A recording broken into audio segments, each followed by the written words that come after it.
it's like Like a junket, like those things. Yeah, exactly. You sit there and they sort of come in and, hey, how's it going? You just lock it, and they won't be able to get in until they. You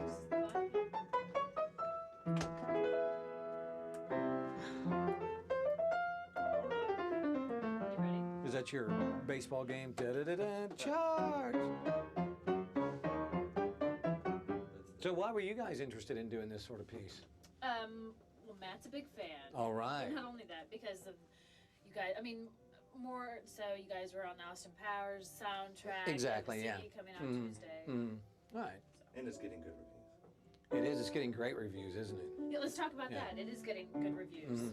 What do you think about all that? Well, it's always good to get good reviews. I mean, we don't really believe any of it. I mean, it's nice that whoever writes about you says, "Oh, it's great," and then the people who do believe that stuff. It But seems there is that- the tendency when you get a good review, you go, "That's right." yeah, And when you get a they're bad review, you're like, "Oh, they don't know what they're yeah, talking about." yeah, these people are crazy, they're But not that fools, much. yeah. But we kind of don't really, it does. I try to be unchanged by it one way or the other. People will call you a genius, people call you a fool, and just like, oh, whatever. We do what we like. And Exactly. I mean, you don't do it to try to get good reviews, I guess. well, anytime that you put something up for public opinion, you hope it comes out that people like it. And that is what we do, in a way. I mean, we could sit here and make music all year long and please ourselves and say, oh, Stephen, nice little series of notes and chords there. And you can say, well, man, it's a nice little turnaround with that lyrical content you threw in there. But it doesn't matter. I mean, you put it out and you hope people like it. And sure, I mean, it's much better to get good reviews than bad reviews. Sure. Sure. Sells a little bit more. Sells better. Sometimes it's hard to say. I mean, sometimes. Some of those critically acclaimed records of all time. Yeah. But yeah, it does. In general, it seems to help a little bit. Yeah, yeah. But this time it is weird. It seems like it's not out over here, but over in England, it seems like it's doing really well already. So Yeah. It's already sold more already in the first 3 weeks than our last record sold total sales. I Yeah. think. So and a lot of it is just luck, really. You just get lucky that what you're doing, people happen to like it at the time, and there's no rhyme or reason. We're not actually responsible for our own success or failure. You're not?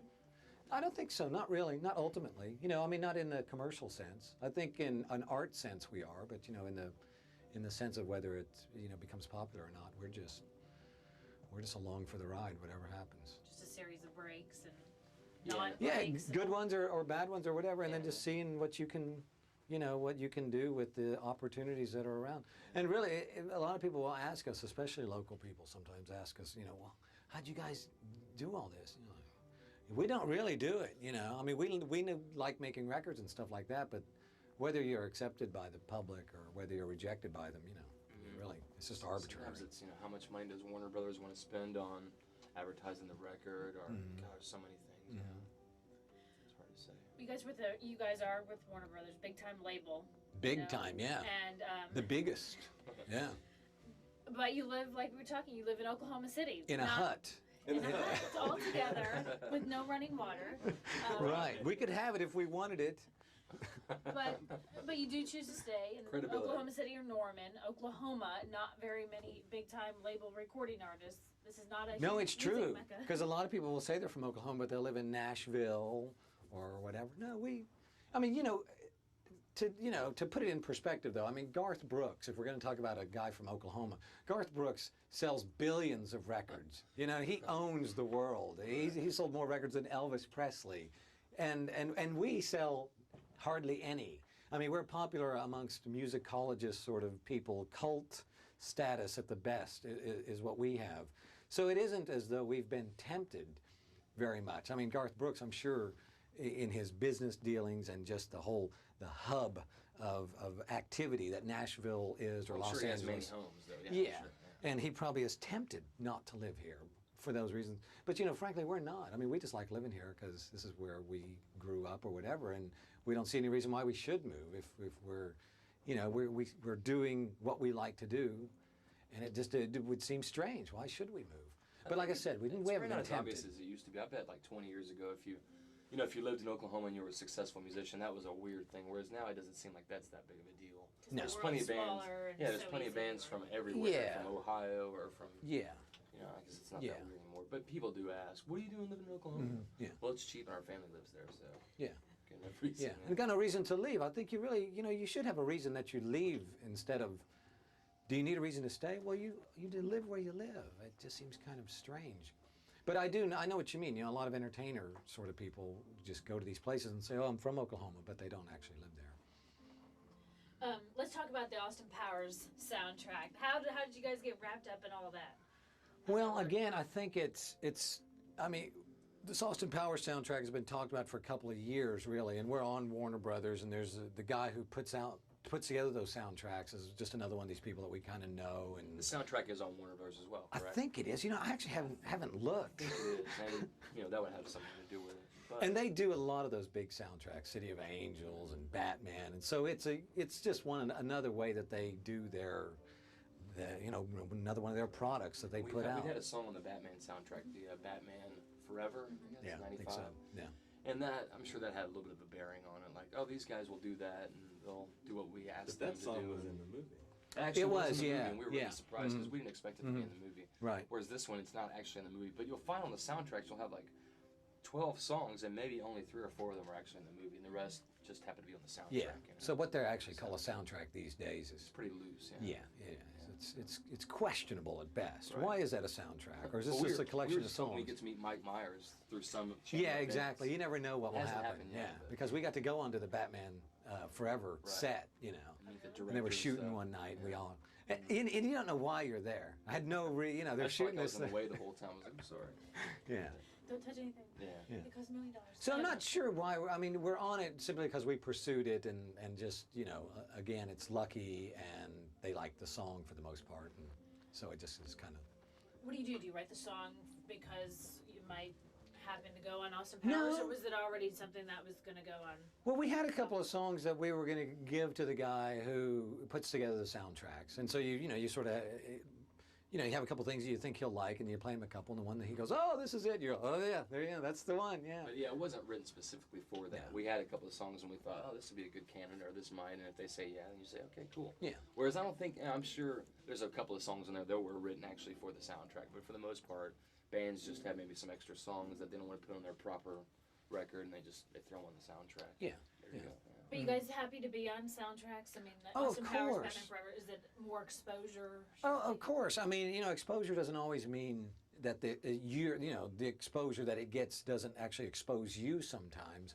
But we look at it as it's just more of these opportunities to be on a record with Madonna and Lenny Kravitz and REM and all these people. And of course, whenever it sells, we make money. So go out and buy it.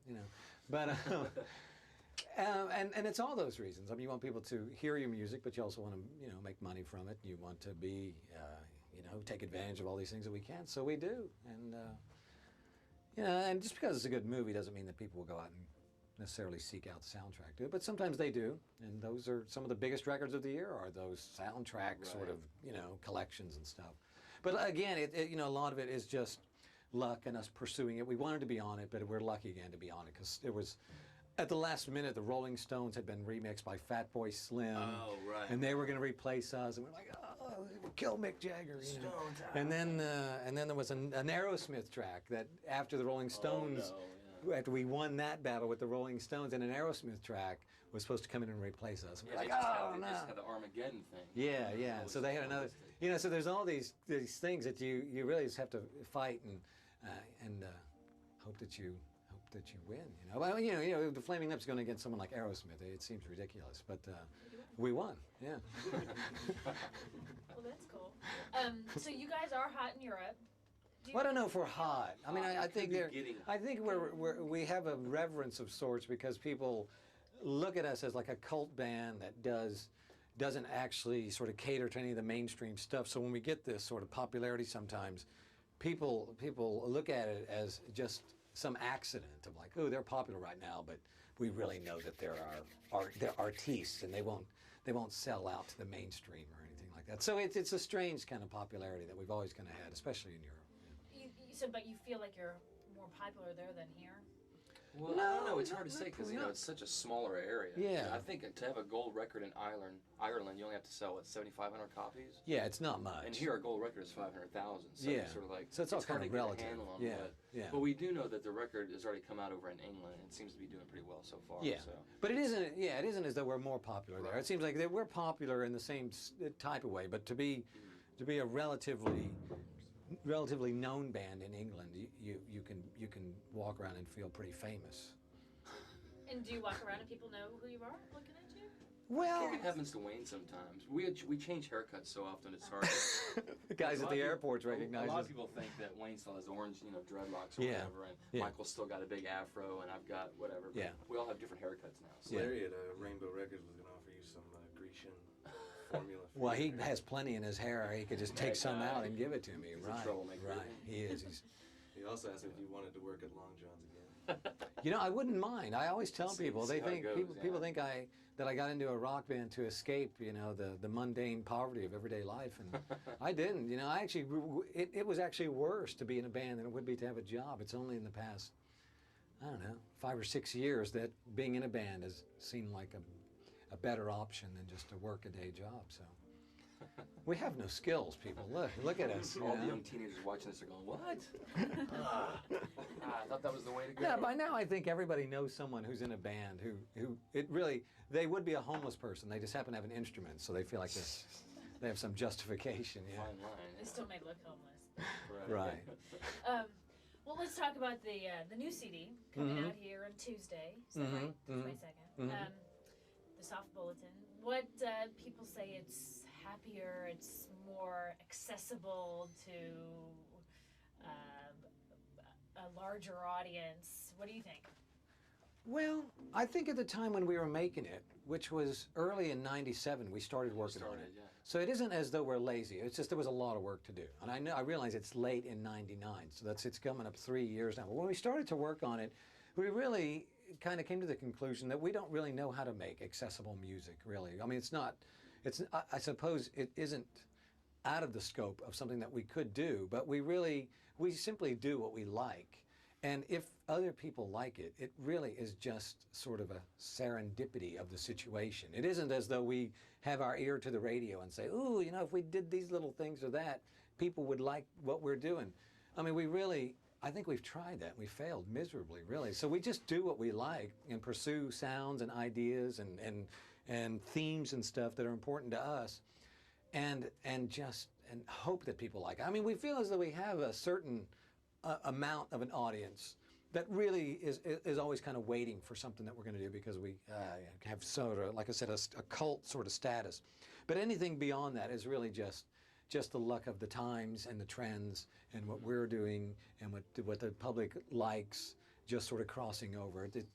There is no design. And things do, they do change so quickly. I mean, even 3 or 4 years ago, grunge or whatever, and now it just seems like there's just sort of a general whatever kind of going on. Like, alternative bands can just sound like whatever. They don't have to be loud guitar bands or whatever. So maybe we'll get lucky and just sort of slip in there somehow. You can add a couple more people and add some dance steps and become another insane. I know.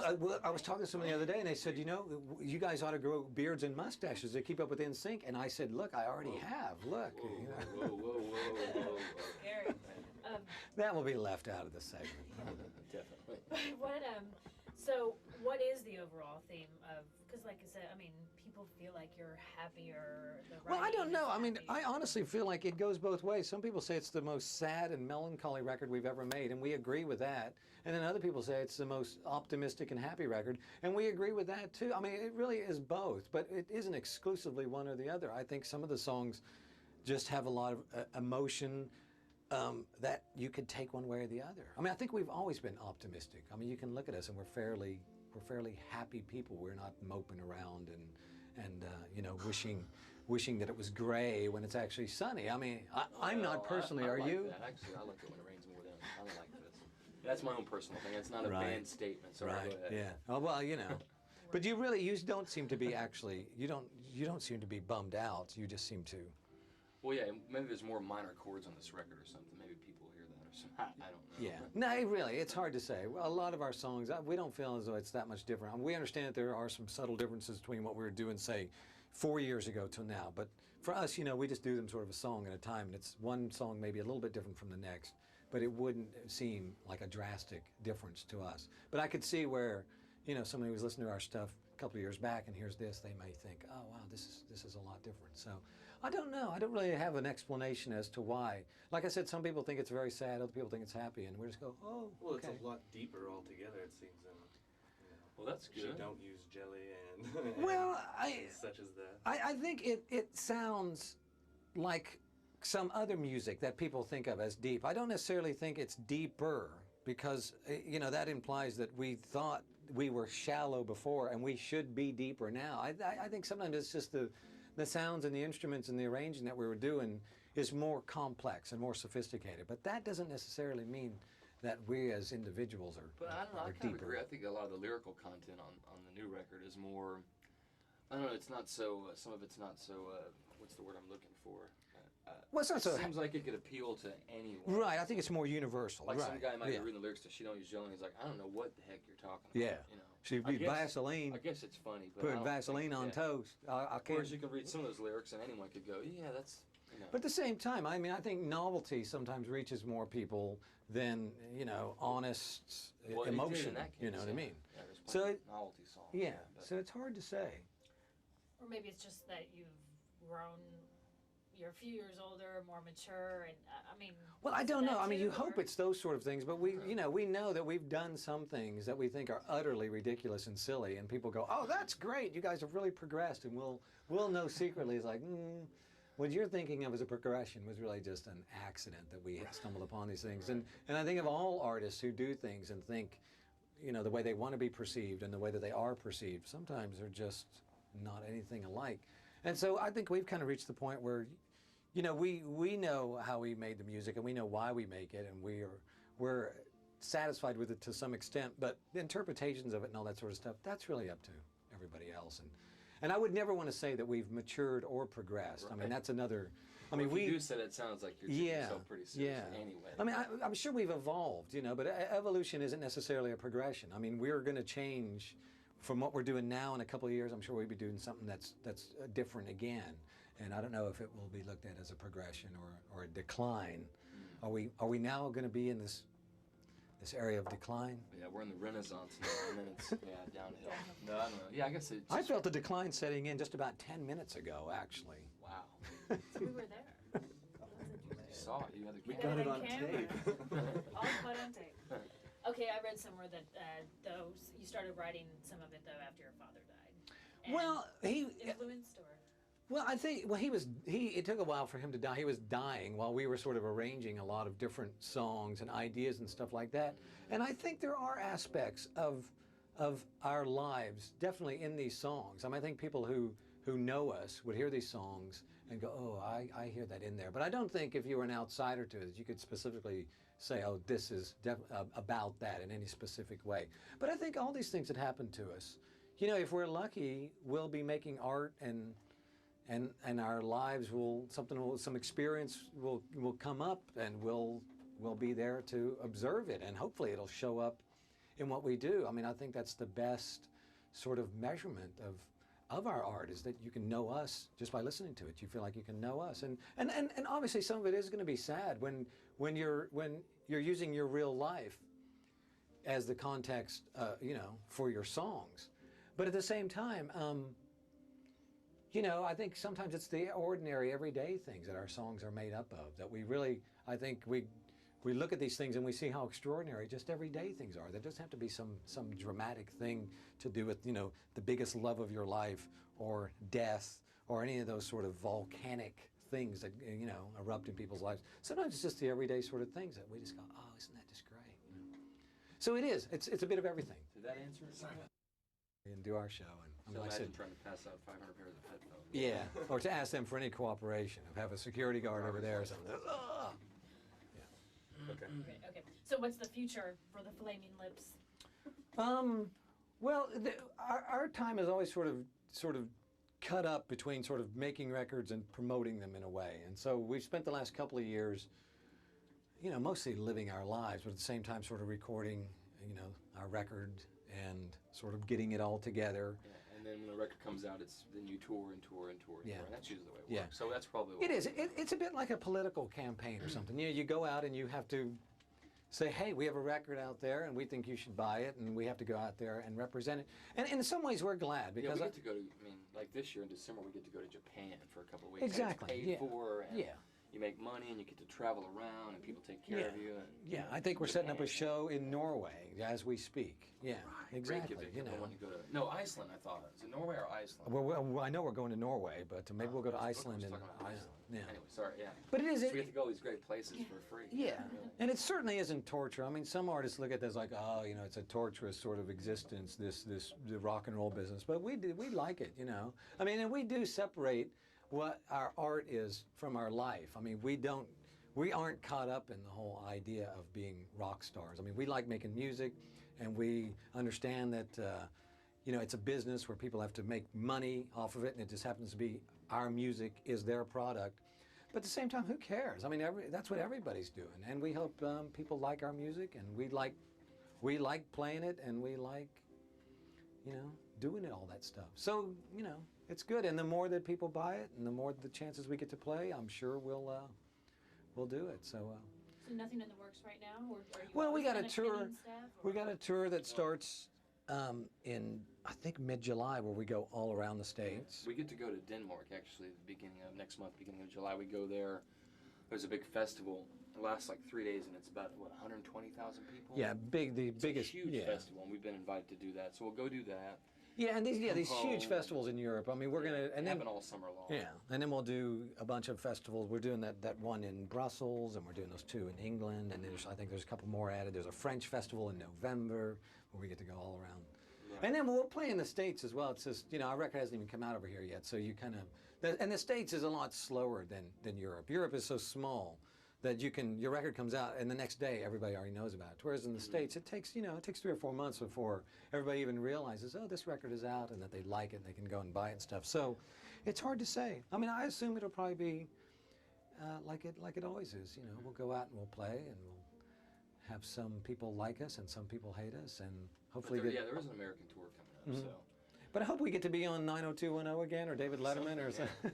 You know. not 90210, but yeah, something. What show would we be on now? What would Maybe it they be? can jump us up to Melrose Place or It's something. off the air.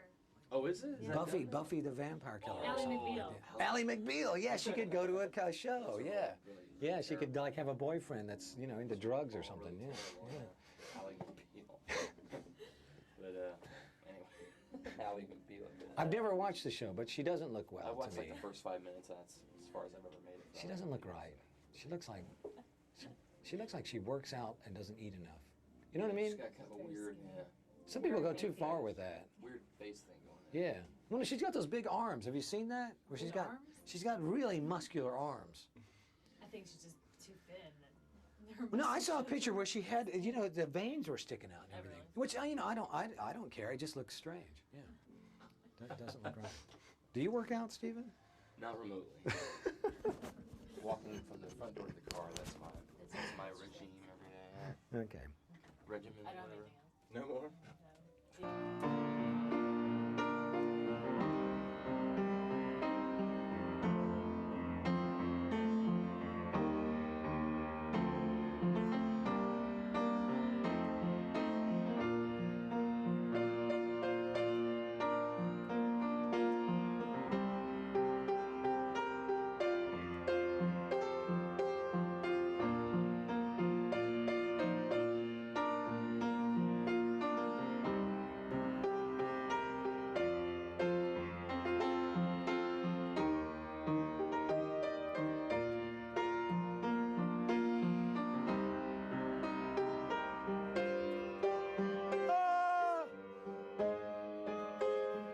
No. Can you play this one?